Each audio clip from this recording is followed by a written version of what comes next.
About the shove, that moment that happened on stage. Oh.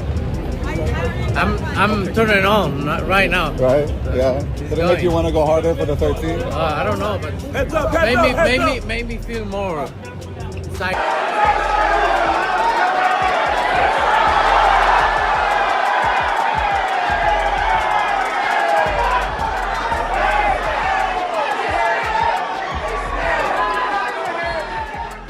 Whether Crawford can resist Canelo's power might determine the outcome of the entire bout. At lesser weights, Crawford has proven to be resilient and strong, but Canelo's punches at 168 are unmatched. If Crawford can withstand such blows without losing his cool, the battle might turn into a skillful game of chess. Otherwise, Canelo's unmatched strength can put an early end to the fight. Oino captivated the thoughts of many fans. This one question is what gives a conflict its drama. In your view, Terence Crawford beats Canelo. He cooked Canelo. Woo! Really? He beats him. Yes. Look, if you go back and you watch the fight with Lara, and you can see the same tendencies that Canelo has now, but he's a lot older now. But I just think that Terence has more skills than a Lara, and I think he can do more. Despite the $200 million stated purse, $150 million will go to Canelo and $50 million to Crawford. But informed ring champions Barack and AK that he was only earning $10 million from the bout. This information led conjecture that Crawford might be fighting Canelo mainly for financial gain. But according to boxing insider Rick Glazer, who disclosed the true reason Crawford chose to move up multiple weight classes in order to face Canelo, he doesn't seem to think so. Glazer remarked on X, "I know it's hard for some of you to fathom. However, there's only one reason why Terence Crawford is battling Canelo.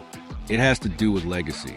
He responded to the rumors of Crawford's motivations, stating, "Crawford wants to be everything a fighter is supposed to be in boxing, and that is about legacy through challenging himself, in order to earn a lot of money before hanging up the gloves. Terence Crawford is going for all the gusto," Glazer wrote as a conclusion. Other combatants in this era talk big, but they steer clear of the most difficult obstacles. He's able to be aggressive, not be affected by Bud's punches, and just keep, attacking and imposing that will on him. And then Bud being the dog that he is, and, just saying, you know what, I'm going to go. I'm letting loose. Yeah. Crawford is special. I know he hasn't fought the resume everyone wants, but you have that or you don't have that ingredient. I think he has it. Canelo's really good. He's tremendous. But could he be a tiny bit overrated? The greatness is within Crawford. It's in his desire. It's in his mind. It's in his makeup. Crawford, who previously unified all the titles in the super lightweight and welterweight divisions, will become the first three-weight undisputed champion in the four-belt era if he prevails. In any case, Crawford appeared to agree with Glass's assessment of the bout when he spoke with O and Barack, saying, "I'm doing it for the opportunity, baby. The heritage," he stated. "The money is not as important as the legacy. The three-time undisputed OE will arrive shortly." Putting aside Crawford's motivations for the bout, is it possible for him to defeat Canelo Alvarez? The heavier man, of course. It's interesting to note that Aris Landila has given Crawford some crucial counsel that can help him win the battle. The Cuban fighter who delivered one of the most difficult bouts of his career against Canelo in 2014 indicates that movement will be crucial in Crawford's. You're saying that, Canelo is a super strong guy. Man, technique. You already know. If you ever wrestled before, the person that got better technique usually win. It don't matter how much the weight they have or what they're carrying around. It's the technique. Crawford knows how to take care of himself on the inside. He knows how to smother. He knows how to tie up. He knows how to rough guys up. He knows how to turn guys. A victory over Saul Canelo Alvarez would be historic and, should the American succeed, would be his third career uncontested title. Cuban fighter Aris Landy Lara, a former Canelo Alvarez opponent, offered a tactical tip that can help Terence Crawford win a historic battle in Las Vegas on September 13th. Lara, who lost to Canelo via split decision in 2014, thinks the American has a decent chance provided he stays away from some of the mistakes he made. Lara has been explicit.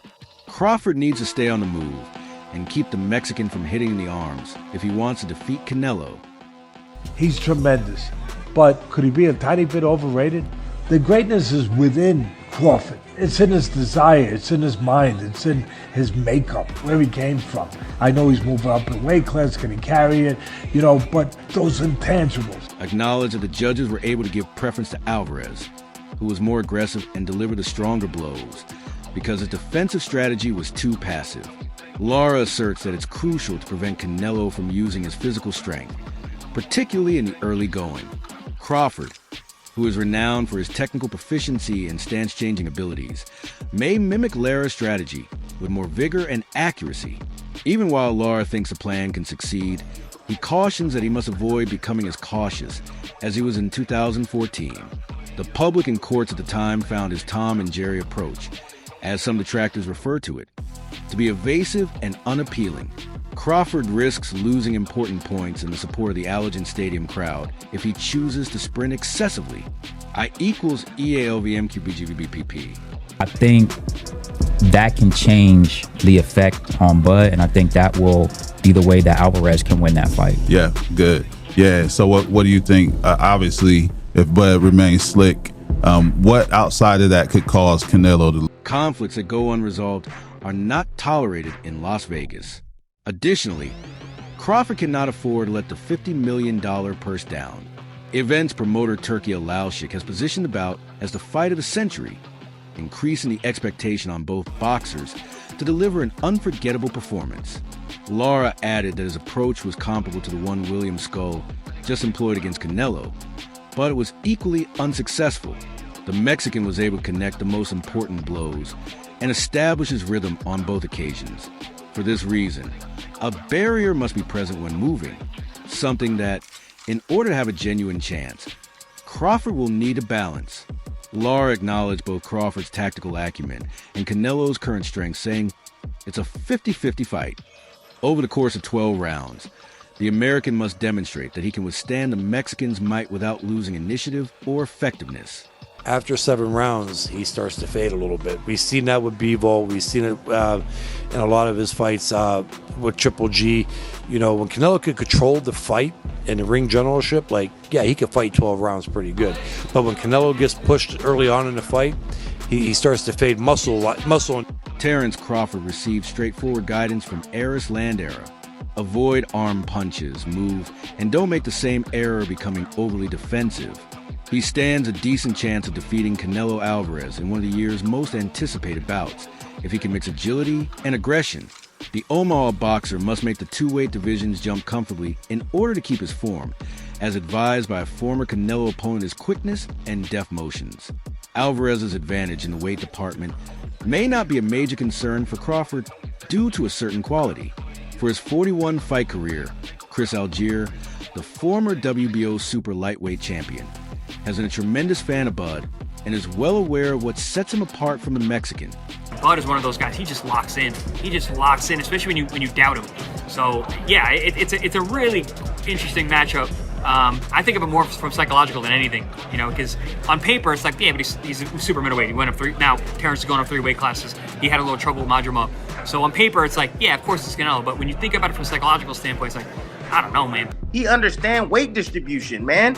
Not only that, the only way that I see Canelo beating Crawford is he got to knock him out. And when was the last time we seen Canelo knock anybody out? Think about that. If Golovkin, who hits a lot harder than Crawford, could not drop or hurt Algieri provided an intriguing piece of analysis in an interview with Fight Hub TV. But he refrained from making a complete prediction for fight. That fight is still quite a ways off. I won't give you my full analysis of the fight, but I will share this with you. I have witnessed Canelo being shoved around. Terence has never been pushed around in my experience. Therefore, when you discuss who will be in charge, I have never seen a boss. Crawford Terence around, but I have seen Canelo get commanded.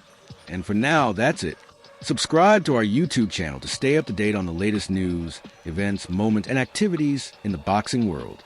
Remember to enable alerts so you can be informed when we publish high-quality stuff like this. Till the next occasion, tranquility.